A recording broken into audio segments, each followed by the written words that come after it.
A champion's mind is forged both in the light of glory and in the shadow of pressure. What happens when the deafening noise of the engine ceases and the driver is left alone with his thoughts? Some crumble, but others, like the man we are going to analyze today, find immense power in silence. Welcome to The Truth, Dark Psychology. Today we will dissect the mindset of a 7-time champion, a knight of the asphalt who turned focus into a silent and lethal weapon. If you are drawn to understanding the hidden gears of the human psyche that lead to the top, subscribe now, like this video, and prepare for a journey into the mind of a true icon. The universe of Formula One is a chaotic symphony of noise, pressure, and inflated egos. For most, this environment is a constant sensory assault, designed to break concentration and expose weaknesses. However, for Lewis Hamilton, silence is not just the absence of sound, but a mental fortress he actively builds around himself. This is not a passive silence. It is a tool of control, a shield that insulates him from the psychological destabilization, attempts of rivals, the media, and even his own team. He has learned to withdraw into himself, creating a vacuum where external expectations and provocations lose their power and die before reaching his core. This ability to cultivate inner silence is a sophisticated form of environmental manipulation. While other drivers feed on external energy, whether positive or negative, Hamilton seems to feed on its absence. He transforms his cockpit and his motorhome into impenetrable sanctuaries where he dictates the rules of his own emotional state. Observe his behaviors before a race: the use of headphones, the distant gaze, the minimal communication. This is not anti-socialism. It is a tactic of psychological warfare. He is sending a clear message to all who watch him: you cannot touch me. I am in control of my internal universe, and this is where the race is won. The origin of this need for control through silence can be traced to his formative experiences. Growing up as one of the only black drivers in a predominantly white and elitist sport, he faced a kind of scrutiny and pressure that his competitors would never know. The noise in his life was not just that of engines, but of prejudice, doubt, and the need to prove his worth repeatedly. Silence became a refuge, a place where he could shield himself from hostility and focus solely on his talent. This defense, forged in the trauma of exclusion, evolved into an offensive weapon on the track, an intimidating calm that disconcerts his opponents. Psychologically, this practice resembles an extreme form of compartmentalization. Hamilton can isolate the torrent of data, emotions, and external pressures into separate mental boxes, accessing only what is necessary for the task at hand, driving at the absolute limit. This is not a natural ability. It is a rigorously trained discipline, a coping mechanism that has become his greatest competitive advantage. He demonstrates that true power is not in shouting louder than the crowd, but in making your quietness and focus speak louder than any noise the world can generate. By mastering silence, Hamilton not only protects himself but also projects an aura of power and mystery. Rivals don't know what he's thinking. The media struggles to decipher him, and fans are drawn to this enigmatic depth. He has become the master of his own mental framework, proving that the most important battle does not happen on the asphalt, but in the silent theater of the mind. It is a chilling demonstration that in the game of psychological power, the one who controls the silence controls the final outcome of the competition. Behind the facade of calm and zen-like focus, there is a reservoir of fury and a deep sense of injustice that Hamilton has learned to channel as fuel for his performance. This is not a destructive and blind anger, but a calculated and precisely directed force. Every act of prejudice he suffered, every controversial decision by the stewards, every provocation from a rival is not simply forgotten. It is absorbed, processed, and transformed into milliseconds off his lap time. He utilizes the psychology of victimhood, not to generate pity, but to create an us against the world state that propels him to superhuman levels of performance and Concentration. This transformation of negative emotions into positive results is a feature of dark psychology known as sublimation. Instead of allowing anger to consume him or lead him to make impulsive mistakes, he elevates it into a competitive art form.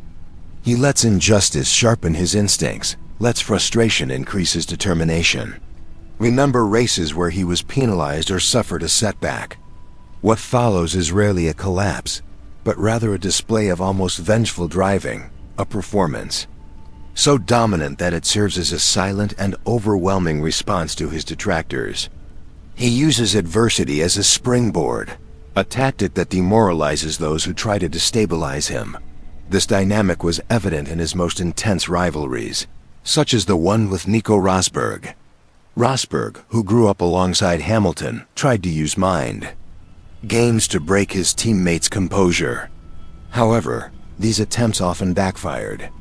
By provoking Hamilton, Rosberg was not poking a weak spot, but opening the valve of a nuclear reactor of motivation. Hamilton feeds on the perception that he is being targeted, using that energy to justify a no-prisoners mentality on the track, pushing the limits of aggression in a way that he can justify to himself as a reaction, not an action. The control over this channeled fury is what sets him apart. Many athletes are driven by anger, but few can use it with the precision of a surgeon. Hamilton's mind functions as an emotional energy converter. The input may be negative frustration, anger, injustice, but the output is invariably positive. Enhanced focus, faster lap times, unlikely victories. It's a form of psychological alchemy, turning the poison of negativity into the gold of victory. He doesn't win in spite of his emotional scars. He wins because of them. Therefore, Hamilton's silence is not empty, but rather filled with an intense and controlled emotional energy. He teaches us a powerful and dark lesson about power. The greatest injustices we suffer can become our greatest sources of strength, if we learn to master them instead of being mastered by them. His apparent calm is the quiet of the eye of a hurricane, a lethal center of peace fueled by the storm of emotions raging around it, ready to be unleashed on the track. Lewis Hamilton's charisma is a multifaceted and deliberately controlled tool, which he employs with impressive strategic precision. He is not on all the time. Instead, he activates and deactivates different facets of his personality depending on the audience and the objective. For fans and sponsors, he projects an image of inspiration, vulnerability, and social consciousness. He talks about overcoming adversity, veganism, and equality, creating a deep emotional connection that transcends the sport and builds a powerful and extremely lucrative personal brand. This version of Hamilton is accessible, empathetic, and inspiring. However, within the paddock and for his rivals, a completely different charisma emerges, a much colder and more calculating one. His politeness can be a weapon. His cordiality can have a tone of detachment that subtly asserts his superiority. He masters the art of nonverbal communication, using his gaze, his posture, and his silence to create an aura of untouchability. This selective charisma is a form of perception manipulation. It ensures his allies feel valued and his adversaries feel subtly intimidated and kept at a distance, often without fully understanding why. The construction of his personal brand, "Still I Rise," is a masterstroke of mass psychology. The phrase, borrowed from Maya Angelou, perfectly encapsulates the narrative he has built for himself, that of the underdog who always overcomes adversity. This narrative not only generates sympathy, but also immunizes him against criticism. 2. Attack Hamilton is not just to attack a driver. It is to attack a symbol of resilience and the fight against injustice. He has merged his identity with a greater cause, a psychological tactic that gives him an extra layer of protection and an army of loyal defenders. This duality in his charisma reveals a deep understanding of the power of image. He knows that in the modern world, perception is reality. By meticulously controlling how he is seen by different groups, he maximizes his influence on all fronts. To corporations, he is a safe and conscious ambassador. To the masses, he is a prophet of hope. And to those who compete against him, he is a cold and unpredictable enigma.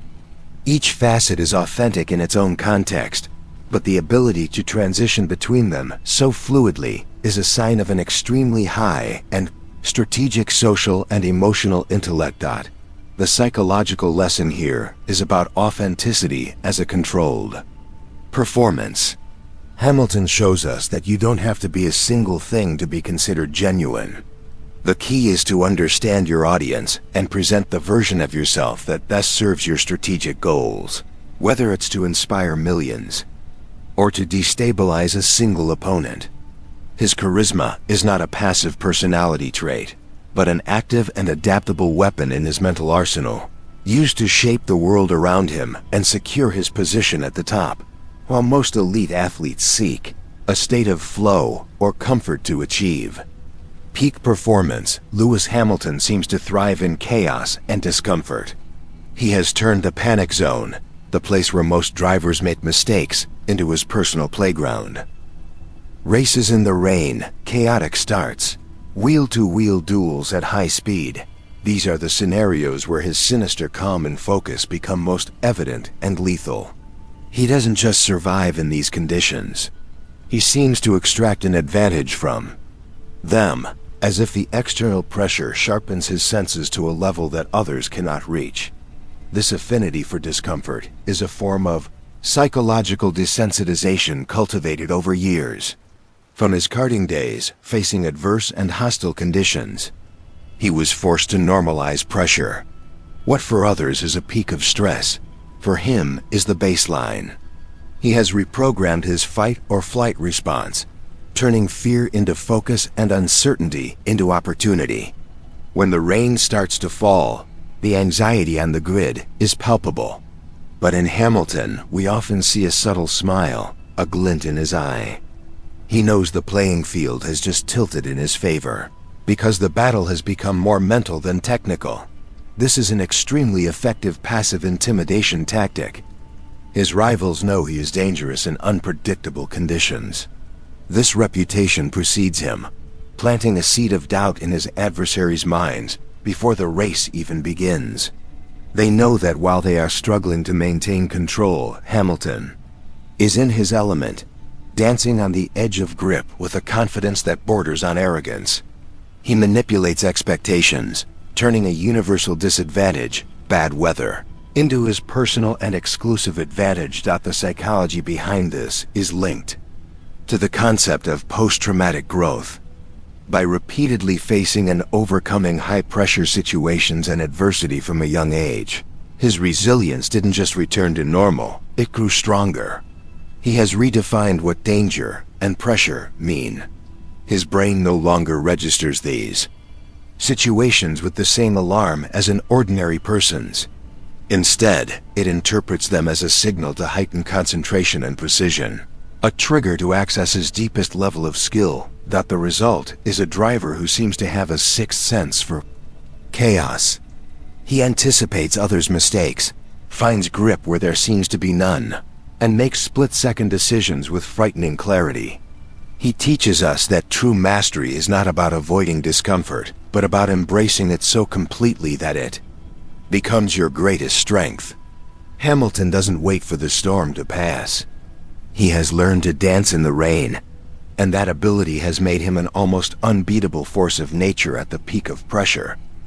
We are exactly halfway through our analysis of Lewis Hamilton's complex mind. If the way he transforms pressure into power is fascinating you, show your support for the truth, dark psychology. Don't forget to like this video, and if you haven't already, subscribe to the channel so you don't miss our future investigations. And now we want to hear from you. What other public figure, whether in sports, arts, or politics, has a mindset you would like to see dissected here? Leave your suggestion in the comments. As paradoxical as it may seem for one of the most decorated athletes of all time, there's evidence to suggest that Lewis Hamilton may be driven by a controlled form of imposter syndrome. This psychological condition the persistent feeling of not deserving one's own success can be paralyzing for many. However, in complex personalities like Hamilton's, it can be inverted and transformed into a relentless engine for the pursuit of perfection. The inner doubt, instead of generating insecurity, creates a compulsive need to prove his worth repeatedly, not to others, but to himself. This relentless pursuit can be seen in his work ethic and his obsessive attention to detail. Even after 7 world championships, he talks about learning and improving with the intensity of a rookie. This is not false modesty. It is the symptom of a mind that never allows itself to fully believe in its own greatness. The subconscious fear of being found out as a fraud prevents him from becoming complacent. He needs the next win, the next pole position, not just for his legacy, but to silence the inner voice that whispers he is not yet good enough. This dynamic is deeply rooted in his journey. As an outsider who broke the barriers of a closed sport, he has always carried the burden of representing more than just himself. This pressure to validate his presence may have internalized the belief that his place is never fully guaranteed, that he constantly needs to justify his existence at the top. Each victory becomes a temporary reaffirmation of his belonging, but the feeling of inadequacy quickly returns, demanding more success. It's a vicious cycle that fuels extraordinary performance. From a dark psychology perspective, Hamilton may have learned to manipulate his own imposter syndrome. He acknowledges the existence of this doubt, and instead of fighting it, he uses it as a training partner. He allows it to point out his supposed weaknesses so that he can strengthen them. He transforms the anxiety of not being good enough into the energy to work harder, analyze more data, and prepare more than anyone else on the grid. It is a dangerous, yet incredibly effective, symbiotic relationship with his own inner demons. The result is a champion who never rests on his laurels.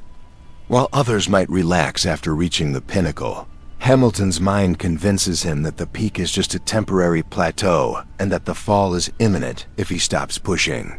This is perhaps his most secret and powerful psychological weapon.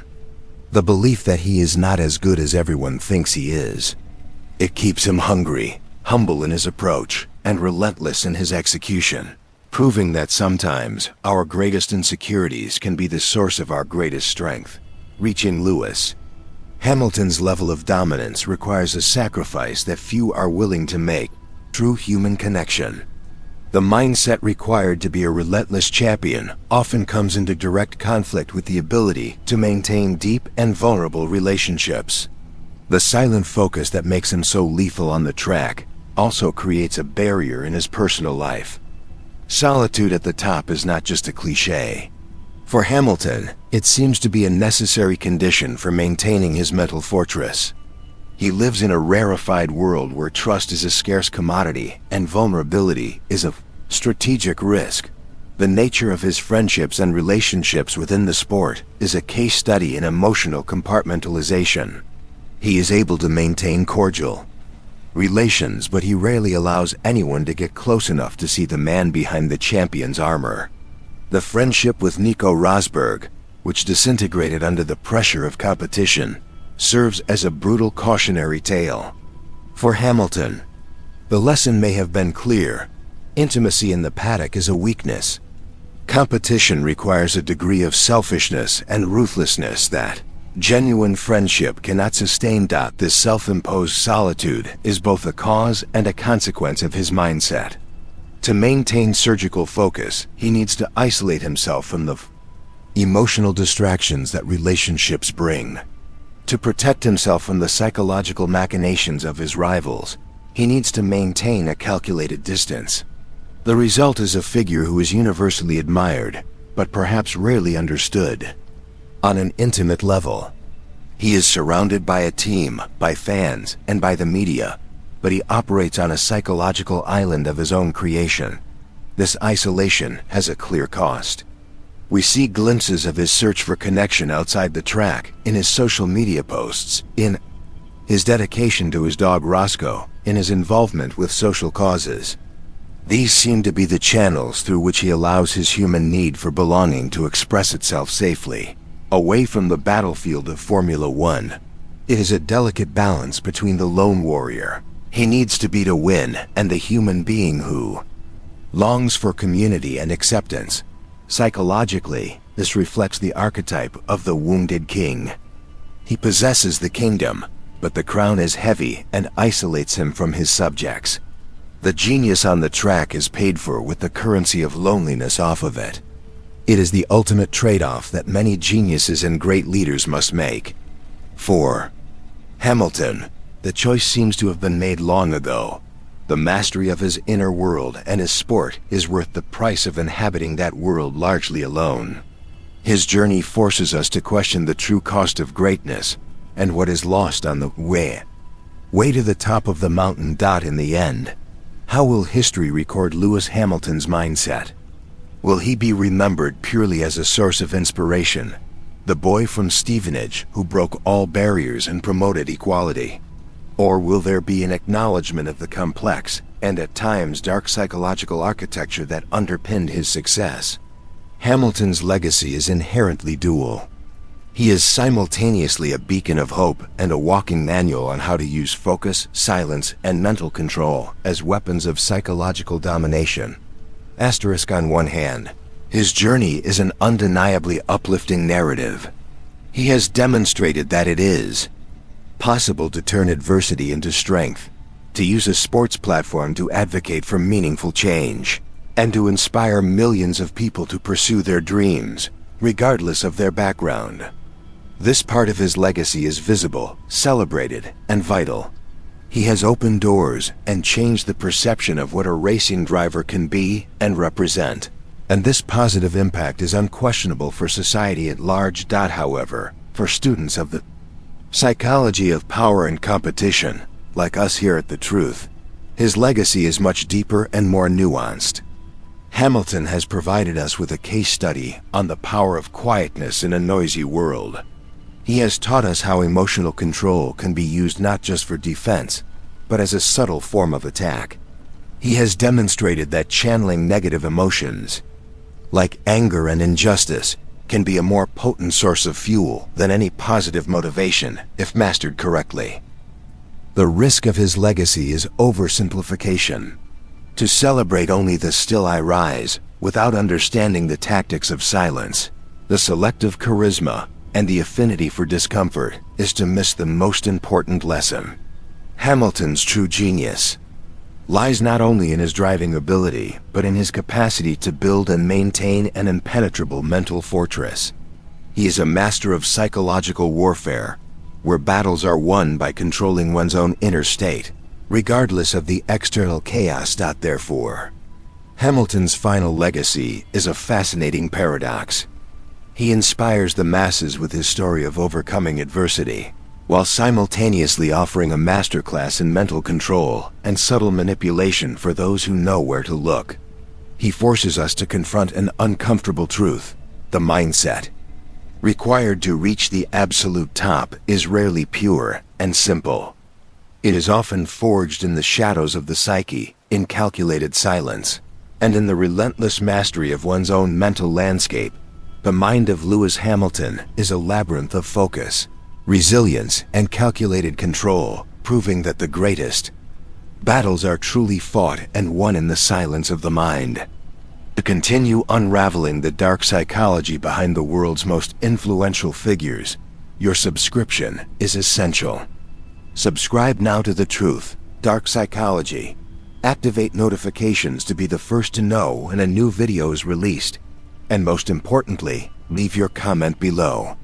What lesson from Hamilton's mindset will you apply in your own quest for control and success? We read all the comments,